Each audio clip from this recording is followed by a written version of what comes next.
Cellulose is the most abundant natural polymer on Earth and has, in the form of microfibrillated cellulose, the potential to be a sustainable alternative to petrochemicals. But what is microfibrillated cellulose? Wood is built up by a cellulose fiber matrix. These fibers consist of thin fibril bundles that are held together by hydrogen bonds. With our purely mechanical process, we are essentially tearing these hydrogen bonds apart while water molecules go in between the fibrils to prevent the reformation of these bonds.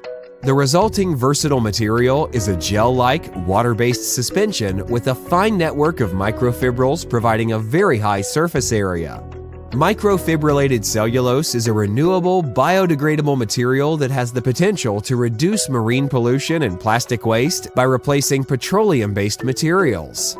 Its applications include paper and board, food, cosmetics, coatings, biotechnology, art conservation, insulation, and more.